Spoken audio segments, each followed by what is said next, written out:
My name is Tessa, and I've been working in Europe for about a year now. It's been a good change for me, new experiences, new people, a fresh start. Back home, I left behind my parents and my younger sister Janet, though honestly, we weren't exactly what you'd call a close-knit family. Janet and I have this weird relationship, if you can even call it that. She's 8 years younger than me, which meant we were always at different stages of life. When I was dealing with high school drama, she was still playing with dolls. By the time she hit her teenage years, I was already out of college and focused on my career. We basically lived in different worlds, only crossing paths during family dinners and holidays. These days, our communication has dwindled to nothing more than exchanging happy birthday and Merry Christmas messages. Before moving abroad, I had my own place back home, a nice apartment that actually used to belong to my grandmother.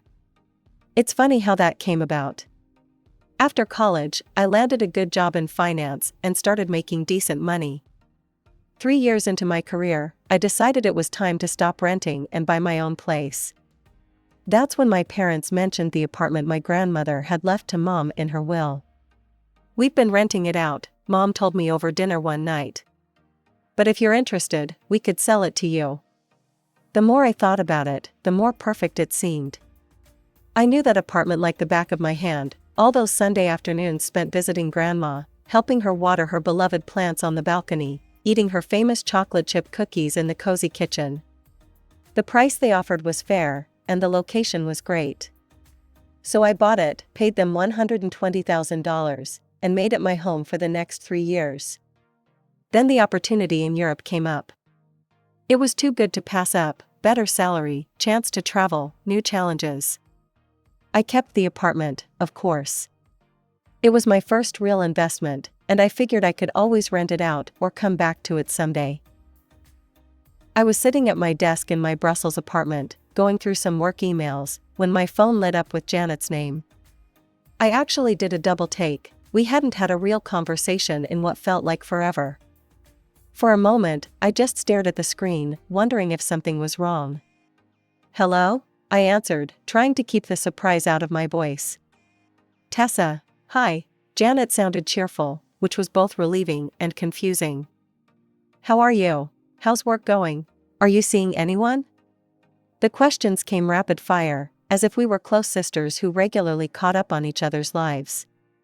I told her about my job, mentioned that I was single but focusing on my career, and admitted I wasn't sure when I'd be coming back home.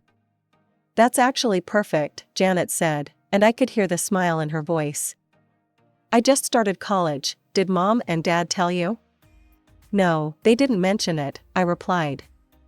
We hadn't talked much lately either. "Well, I did, and guess what?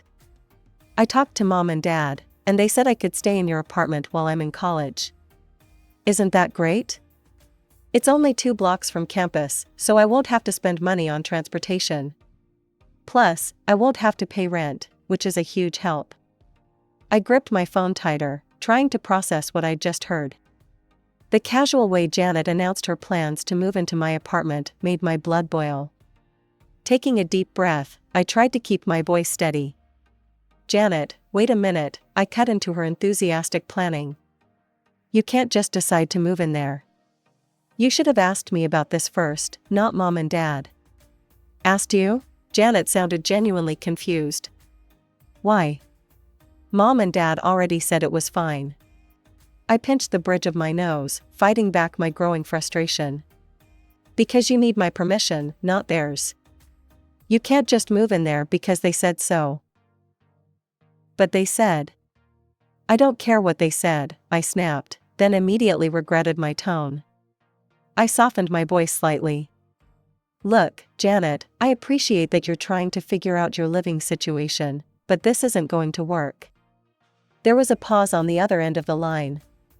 When Janet spoke again, her voice had that same maddeningly calm tone our mother used when she thought she was being reasonable. "I don't see why not.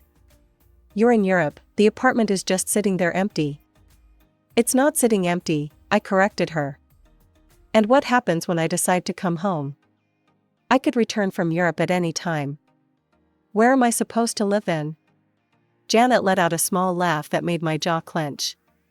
Oh, come on, Tessa. You make really good money at your job. If you come back, you can just rent another place. It's not like you can't afford it. I sat there in stunned silence. The sheer audacity of her suggestion, that I should rent another apartment while she lived rent-free in mine, left me speechless for a moment. The assumption that because I had a good job, I should just give up my home to her, it was unbelievable. No, I said firmly, my voice cold. Absolutely not. I'm not going to rent another place just so you can live there for free. This isn't happening, Janet.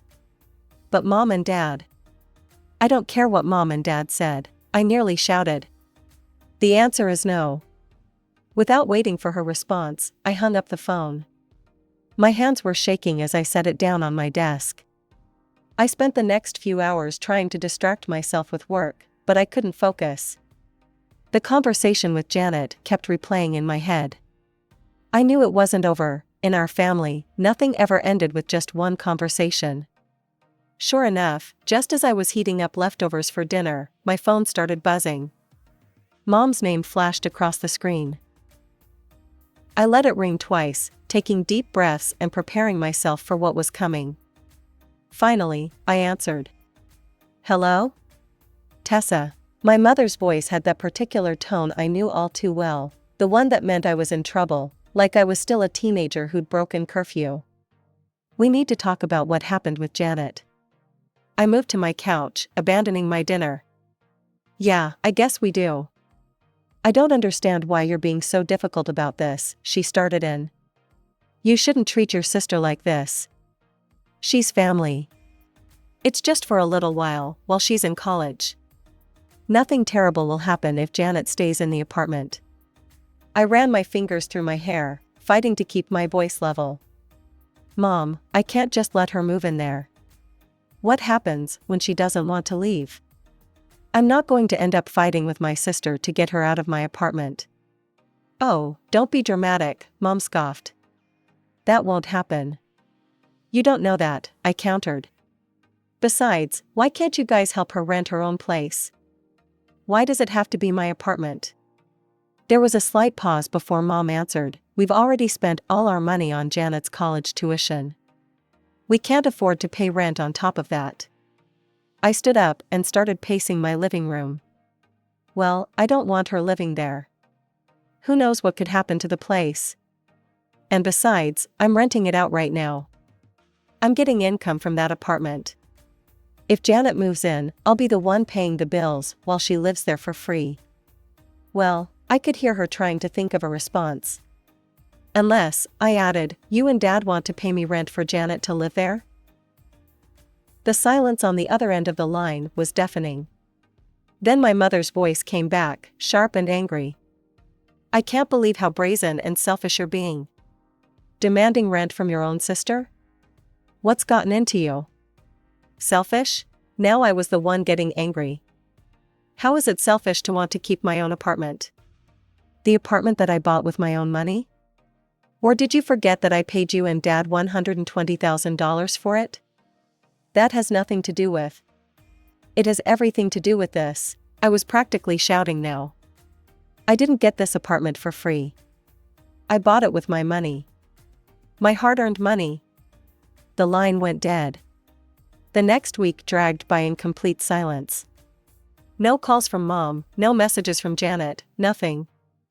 I threw myself into work, trying to ignore the knot in my stomach that grew bigger each day. Every time my phone buzzed, I jumped, but it was never them. I was in the middle of a presentation at work when my phone started vibrating in my pocket. I ignored it, but whoever it was called 3 more times. During my lunch break, I finally checked. It was Aunt Sarah, Mom's sister. We weren't particularly close, but she'd always been the voice of reason in family disputes. Tessa, her familiar voice came through the line. What's going on with your family? I just talked to your mother, and she seemed, well, not herself. I sighed and closed my office door. It's a mess, Aunt Sarah. Over the next 20 minutes, I poured out the whole story, Janet's call, Mom's reaction, everything. Aunt Sarah listened without interrupting, making only small sounds of acknowledgement. "I see," she said when I finished. "Have you tried talking to Janet again?" "Calmly, I mean? It sounds like there might be some misunderstanding here." "What's there to misunderstand?" I asked, slumping in my chair. "They want my apartment for Janet, end of story." "Honey," Aunt Sarah's voice was gentle but firm, "sometimes things aren't as simple as they seem. Call your sister. Video call her, so you can see each other's faces. Try to understand where she's coming from, and make sure she understands where you're coming from too." I wanted to resist, but something in her tone made me reconsider. Maybe she was right. Maybe we needed to clear the air. That evening, after work, I took a deep breath and initiated a video call with Janet. To my surprise, she answered almost immediately. She looked tired, her usually neat hair pulled back in a messy ponytail. "Hi," I said, trying to keep my voice neutral. "Can we talk?" Janet nodded, her expression guarded. "I need to understand something," I started. "Why are you so set on living in this particular apartment? Why not rent your own place?" Janet's face hardened slightly. "Why should I rent somewhere else when Mom and Dad said I could stay in their apartment? You lived there for 4 years, now it's my turn. They said it was fine." I felt like I'd been slapped. "Their apartment?" "Yeah," Janet said, lifting her chin. "Mom and Dad's apartment. They inherited it from Grandma, remember? They said I could live there while I'm in college, just like you did." For a moment, I just stared at her through the screen. Then, without a word, I reached for my laptop and pulled up my files. "Janet, I need to show you something." I shared my screen and opened the folder containing my property documents. "This isn't Mom and Dad's apartment. It hasn't been for years. Look at the date on this deed of sale. Look at the purchase agreement. I bought this apartment from them. I paid them $120,000 for it." The silence that followed was absolute. Janet's eyes widened as she scanned the documents, her mouth falling slightly open. But that's impossible," she whispered. "They told me, they said." She shook her head. "This doesn't make any sense. Why would they lie about this?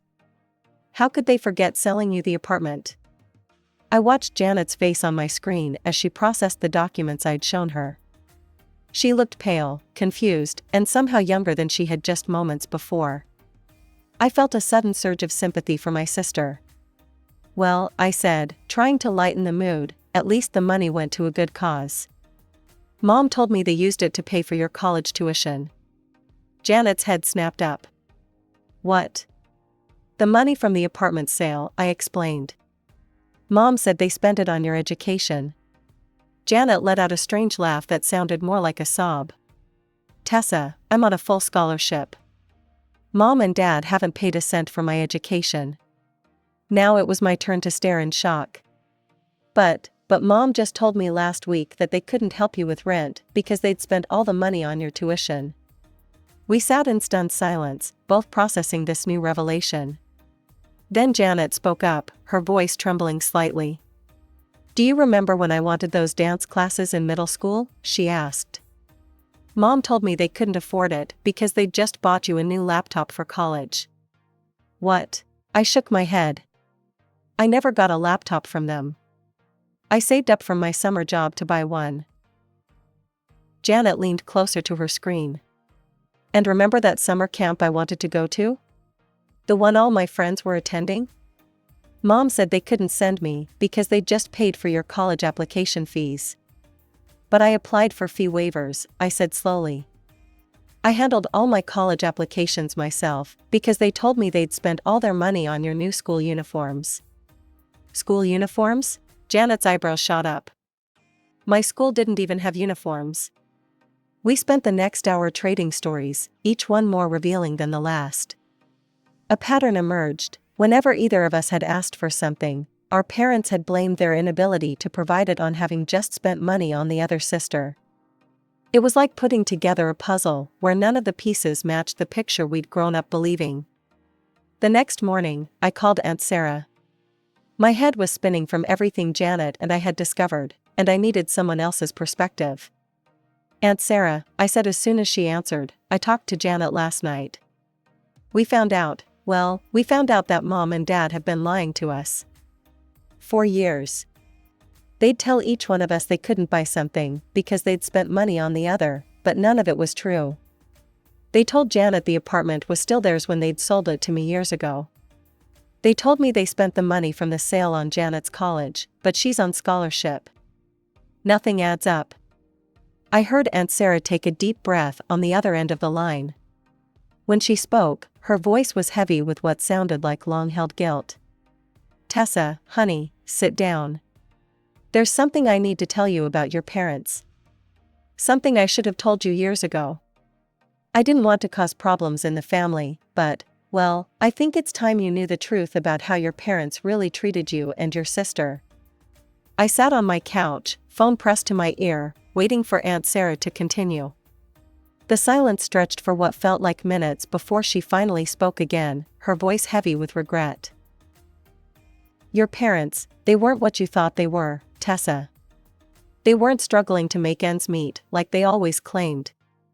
Your grandmother, she gave them money every month, a substantial amount, specifically for you and Janet." My hand tightened around the phone. "What do you mean, specifically for us?" "She wanted to make sure her granddaughters were well taken care of," Aunt Sarah explained. "But your parents, they spent that money on themselves instead. The bare minimum went to you girls. They'd buy the cheapest groceries for home, get you the most basic necessities, while they—" She paused, as if struggling with the words. "While they what?" I prompted, though part of me didn't want to know. "While they lived like royalty, behind everyone's backs. They were always eating at expensive restaurants, shopping at high-end stores. And those trips they took? 2 or 3 times a year? Their business trips?" I felt my stomach drop. "Mom and Dad always said they had to travel for work. There were no business trips, Tessa. They were luxury vacations. They'd leave you girls with your grandmother, telling her they were going somewhere with an unsuitable climate for children. In reality, they were staying at 5-star resorts, going on cruises, living it up while you and Janet stayed behind." Memories started flooding back, all those times they'd drop us off at Grandma's, their matching designer suitcases in the car trunk. I remembered how excited they'd always looked before these business trips, how they'd come back tanned and relaxed. It all made horrible sense now. "How did you find out?" I managed to ask. Aunt Sarah sighed deeply. "It was an accident. I ran into your mother at a restaurant one day, a very expensive one, when she was supposed to be on a business trip. She was wearing a brand new designer outfit, jewelry I'd never seen before. When I confronted her about it, she trailed off, and I could hear the pain in her voice when she continued. Your mother threatened me, Tessa.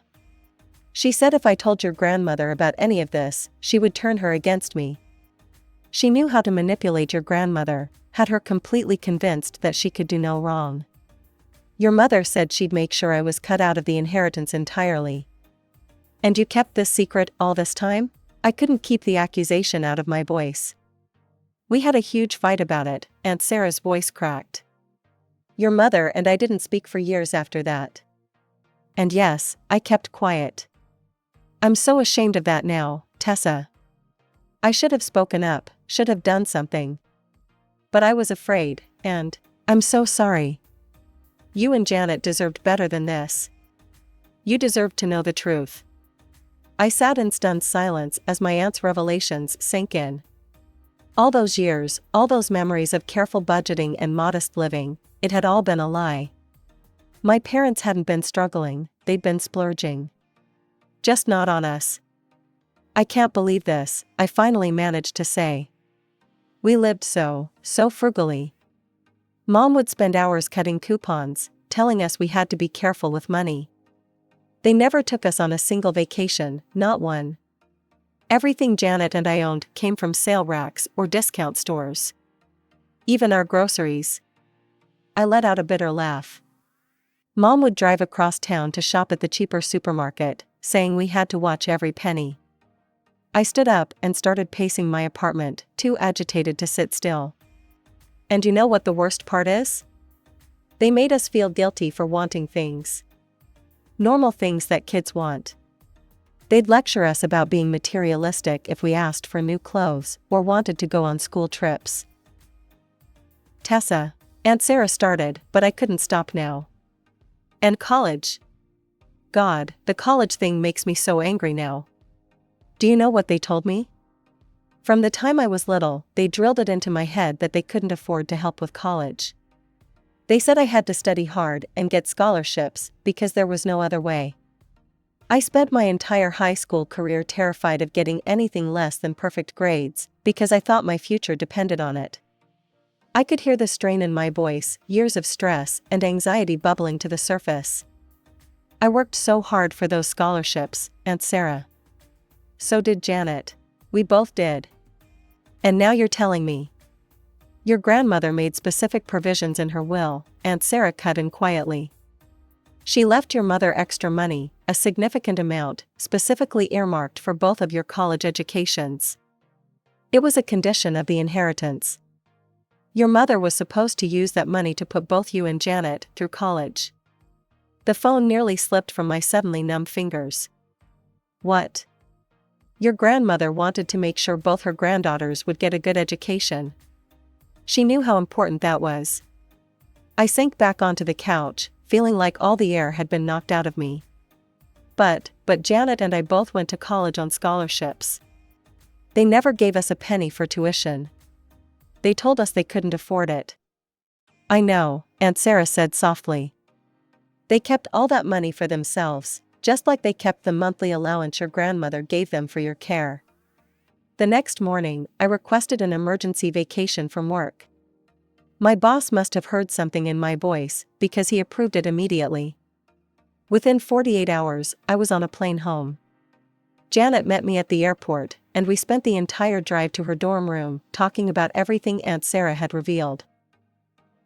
I can't believe they did this to us, Janet kept saying, gripping the steering wheel so tight, her knuckles were white.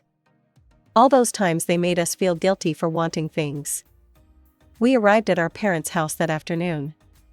It was strange how normal everything looked, the same well-maintained lawn, the same expensive car in the driveway that they'd claimed was a necessary business expense. How many lies had we believed over the years? Mom answered the door with a smile that quickly faded when she saw both of us standing there. Girls? What's this about? We need to talk, I said firmly, walking past her into the house. Where's Dad? In his study, she replied, following us as we made our way through the house. What's going on? We found Dad sitting at his desk, reading something on his tablet. He looked up in surprise as we all filed into the room. Well, this is unexpected. We know everything, I said, not bothering with pleasantries. About the money Grandma gave you for us every month. About the money she left specifically for our college education. About all of it. The temperature in the room seemed to drop several degrees. Mom's face went blank, while Dad slowly put down his tablet. Aunt Sarah told us, Janet added into the silence. About how you spent the money on yourselves. About your fancy restaurants and expensive vacations while we were eating budget groceries and shopping at discount stores. I expected denial. I expected anger. What I didn't expect was my mother's calm, almost dismissive response. Well, she said, straightening her designer blouse, I don't see what there is to discuss. We did nothing wrong. We fed you, clothed you, raised you. No one can accuse us of child abuse. Nothing wrong? I felt my voice rising. You took money that Grandma gave you specifically for us and spent it on yourselves. We lived the lifestyle we deserved, Dad chimed in, his voice equally unperturbed. It was our money to spend as we saw fit. Your money? Janet's voice cracked. It was Grandma's money. She gave it to you for us. Mom waved her hand dismissively. What's done is done. You can't prove anything now anyway. The money's long gone. The casual way they admitted it, without a hint of shame or remorse, felt like a physical blow. They weren't even trying to deny it anymore, they simply didn't care. "You know what?" I said, suddenly feeling very calm. "You're right. The money's gone. But so is our relationship with you." Janet and I walked out of that house and never looked back. That was 6 months ago. Things are different now. Better, in many ways. Janet and I talk almost every day. I helped her find a nice apartment near campus, and I cover her rent. It's the least I can do for my little sister. She found a part-time job at a local coffee shop to cover her other expenses, insisting on being as independent as possible. Last week, Janet and I had dinner together at her new place. We talked and laughed for hours, sharing stories and making plans for the future. Looking at her across the table, I realized something. Our parents might have stolen our money, but they accidentally gave us something valuable in return. In trying to keep us apart with their lies, they ended up bringing us closer together than ever before.